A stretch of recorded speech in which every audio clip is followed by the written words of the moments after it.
What's on, ladies and gentlemen? My name's Ross, I like games, and today we need to be taking a look at all of the Digimon cards from the blue starter deck. Yesterday I showed you the red starter deck.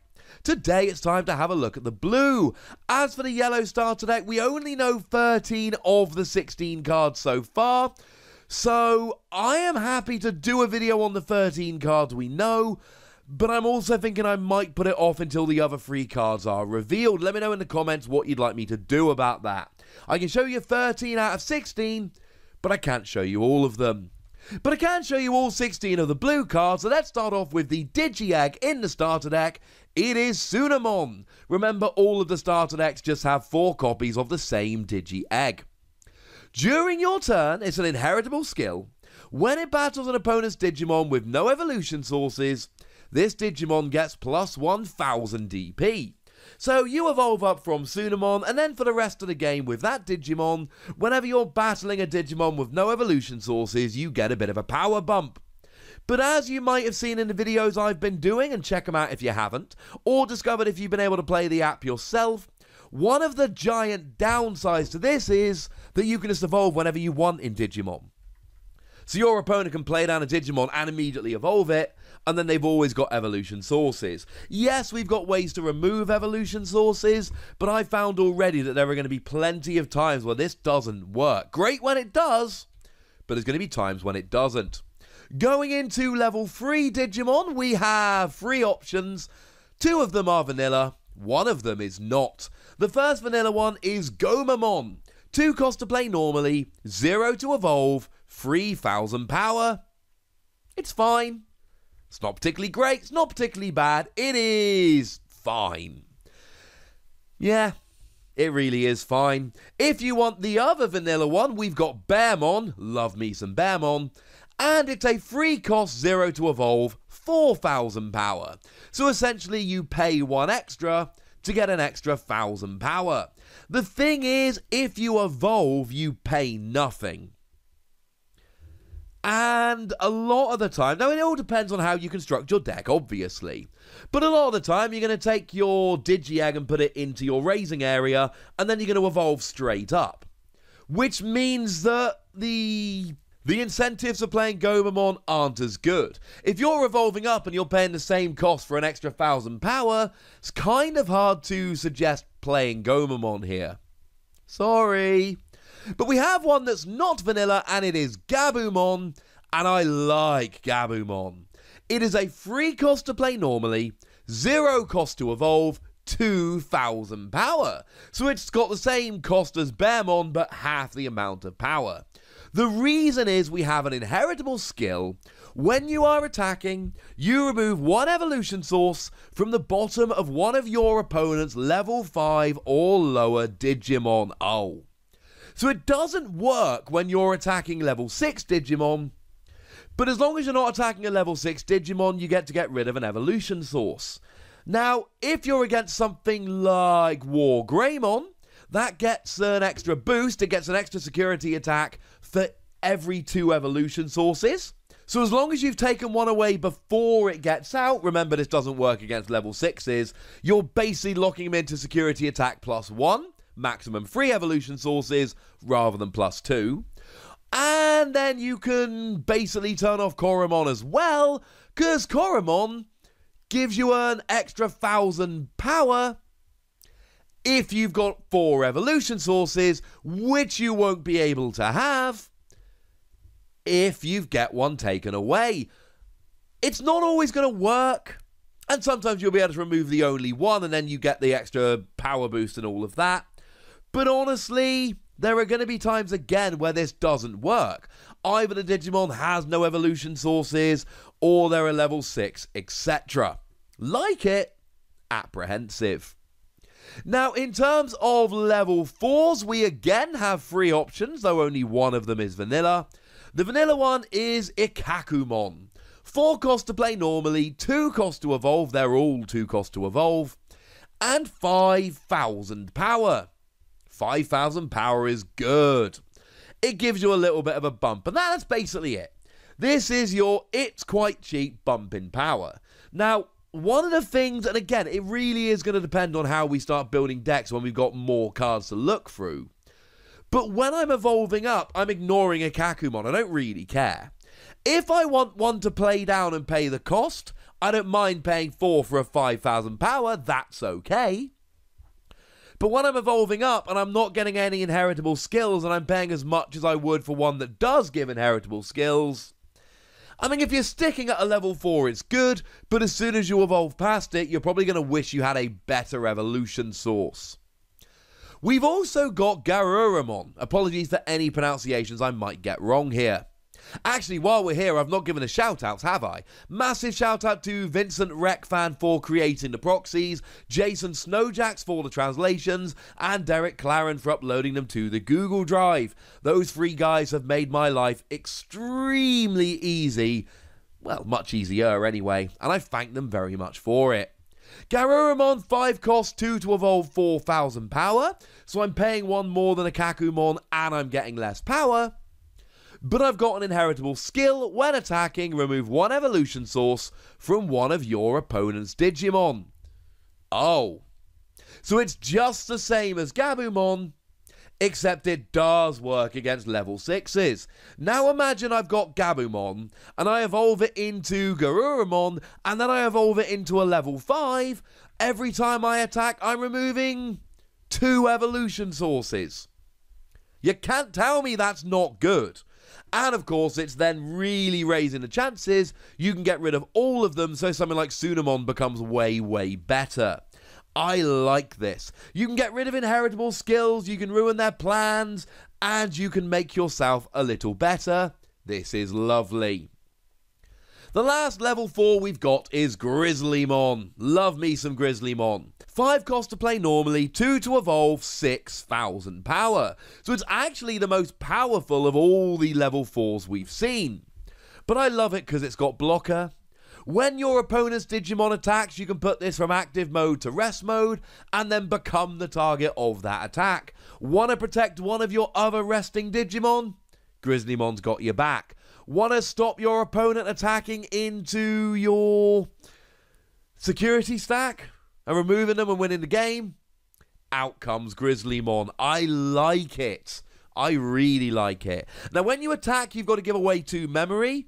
And if you're on 0 or 1, then attacking will actually pass the turn over to your opponent, which can be a bad thing. But honestly, I think this is absolutely wonderful. Blockers and recovery, cards that put cards on top of your stack, I believe is going to be what stops these games being very fast. Those of you that have played the app will notice so far that games are extremely fast, but please remember that they're extremely fast because we've got 1 type of blocker per deck, very little recovery, etc. I think things will change as we start making our own decks. Gotta have a blocker, be careful with the memory. Moving into level 5, we've got Garurumon. I adore Garurumon. We've got a 7 cost to play normally, which is very expensive. 3 cost to evolve, it's the same for both level 5s. 7,000 power, so we see another bump in power here. And it's got an inheritable skill. While your opponent has a Digimon with no evolution sources, could be 1, could be any 1, this Digimon gets security attack +1. So if you can catch your opponent with any Digimon with no evolution sources, you get security attack +1. The problem is, I mean, firstly, remember it's an inheritable skill, so it will only work for your level 6. But we're getting back to this whole no evolution sources. If they've got no evolution sources, Zudomon gives you an extra 1,000 power. This gives you security attack +1. But you've got to get rid of all their evolution sources. And that means evolving from the right Digimon and then attacking. And it's going to be difficult to always have the right Digimon out and then be attacking before your opponent takes them down. Not impossible, but not easy. Your other option for a level 5 is Zudomon. Still 7,000 power, still free to evolve, but now it's only 6 to play normally. Oh. But it's got a non-inheritable skill, and I like this one a lot. When you evolve, you remove 2 evolution sources from the bottom of one of your opponent's Digimon. What I love about this is it's not dependent on attacking. The other things we've seen to get rid of evolution sources are get the right Digimon and then attack, but remember when you play it, you've got summoning sickness and it's awkward. Here, you bench it and it's working straight away, and I love that. That makes me very happy. The problem is, you then evolve up to your level 6, and you don't have, say, security attack. And where Garurumon needs to have no evolution sources to get security attack +1, Zudomon gets rid of the evolution sources, but then you don't have that great skill when you get up to a level 6, so decisions to be made. Moving into the level 6s, we've got the vanilla Pleziomon. 10 cost to play normally, 2 to evolve, yes that is cheaper than evolving into a level 5, 12,000 power. There's no skill, so maybe you've got some inheritable skills, maybe you don't, but we've seen this in all the starter decks. This is your big cheap boy. 2 cost to evolve to a level 6 is frankly ridiculous. 10 cost to play normally means you can actually play it turn 1.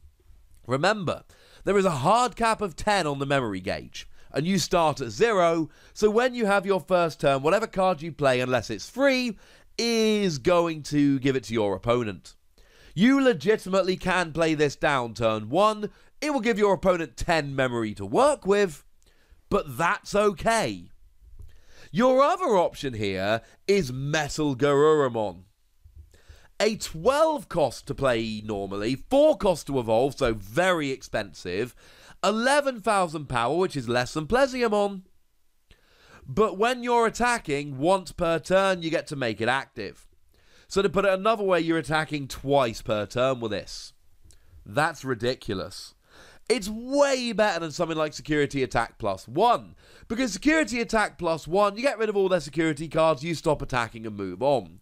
If your first attack here gets rid of your opponent's last security card, you can make yourself active and then attack again to win the game.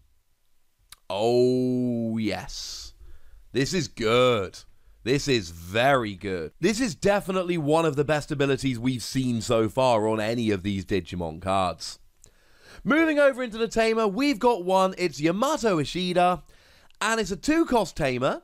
And if your opponent at the beginning of your turn has a Digimon without an evolution source, you get +1 memory, and then a security skill that lets you play it without paying the cost.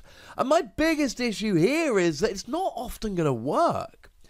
And it's at the beginning of your turn. At least, with the when you attack a Digimon with no evolution source, you can use one Digimon to get rid of it, and then another to attack to take advantage of the lack of evolution sources. But you give your opponent the opportunity to evolve up and not give you the extra memory. Now don't get me wrong, you can play multiple trainers and they stack and all of that, so you could have 4 of these out and get +4 memory, and in theory that's amazing. But also, your opponent can just block you from doing this. If they've got no Digimon out, this doesn't work. I love getting extra memory, but when I'm playing the blue deck just on the tutorial app, this doesn't work often. I don't think it's going to work any better when I've got people building optimized decks and playing very deliberately against me. Moving into the option cards, we've got 4 options. First of all, Hammer Spark. It's a free option card that gives you an extra memory. Or if it comes out as a security card, it gives you 2 memory. It's hard not to like it. Honestly, a lot of the time when you play this, what you'll really be doing is giving your opponent 1 less memory. So you're playing a 4 cost when you've got 2 memory, and instead of flicking to your opponent with 2, they only get 1. Or it lets you play 1 more card. I want to play a 4 cost, I've only got 3 memory. Play this, now you've got 4 memory. Oh, now I can play that card to put myself on 0, and then I can play another. Of course, if it comes out as a security card, it gives you 2 memory. This could actually switch the game over to you. If your opponent is on 1 or 0 memory, and this comes out as a security card, then it becomes your turn. That's kind of awesome. Soro Blue is a 2-cost option card, and you choose one of your opponent's Digimon with no evolution source, and it cannot attack or block until the end of your opponent's next turn. Same thing as a security card, except it is the end of your next turn, but it essentially becomes the same thing. Okay, it's alright. Again, you'll notice the blue deck, and we've seen this in a bunch of cards already, very reliant on with no evolution sources. Well, it's going to be difficult. Here at least you can remove the evolution sources with an attack and then drop this. And you'll notice this is a bit of a theme in the video, I am very reticent about how often this is really going to work. If you want a 4-cost option card, might I introduce you to KAISER Nails. It lets you choose one of your Digimon's evolution sources and play it as a separate Digimon without paying the cost. And it's got a security, which means that you do the same thing. You basically take one of your Digimon and you grab an evolution source and grab it out. And this could be really good if you're playing things like Zudomon. As a side note, I didn't make this explicit enough earlier. Zudomon only works when you evolve into it. If you play it down as a 6-cost, it doesn't actually get you to remove the evolution sources. You can just play this out. Because here's the thing, right? It has no inheritable skill, so you're not losing anything unless you've got a Digimon which is reliant on the number of inheritable skills or evolutions or something like that. And now you've got an extra 7,000 power Digimon to attack with. Yes, sometimes it will be Garurumon, and that could be bad because you kind of want the security attack +1, but this just lets you bring out an extra Digimon. It's also an argument for playing something like Bearmon, because even though it's vanilla and not that cheap, you still actually get to put it out with KAISER Nails, so that is something to bear in mind. And finally, Cocytus Breath, a 7-cost, and you return one of your opponent's Digimon to their hand, discarding all the evolution sources, and if it appears as a security card, you do the same thing. I like this, but there is a giant caveat, and that is that your opponent still has the highest level Digimon, and they can still pay it back down. Now, it might be expensive, but they can still play it back down. Now, of course, when they play it back down, they can't attack with it this turn, which is important. But actually, I much prefer Gaia Force in the red deck, which does cost 1 extra. But then, by the same token, you just get to destroy a Digimon. Love getting rid of the evolution sources. Love that if they play it back down, it has no evolution sources, and we've talked about that already. But I do feel like it's not going quite as far as we might like it to. And there we go, ladies and gentlemen, that's the blue deck. I was very excited when I first saw it. I'll be honest with you, it seems a little bit combo-y for my liking. Seems like there's far too many cards that rely on having your opponent with no evolution sources, which you cannot always rely on. Though I suspect when we're allowed to start deck building ourselves and have a much larger pool of cards from which to choose, this might get a whole lot better. Because you can plan it better. Either way, I'd like to know what you think about this, so let me know in the comment section. Go nuts! Be nice. And then make sure you like this video, subscribe to this channel, follow me on Twitter at the Wossy, where we talk Digimon and any other games that take our fancy. And do please consider checking out patreon.com/PTCGradio, where you can support the channel, get some bonus podcasts, all that good stuff. But by far the most important thing, as always, look after yourselves till next time, would ya? Thank you very much for watching. My name's Ross, and you've been watching Wossy Plays.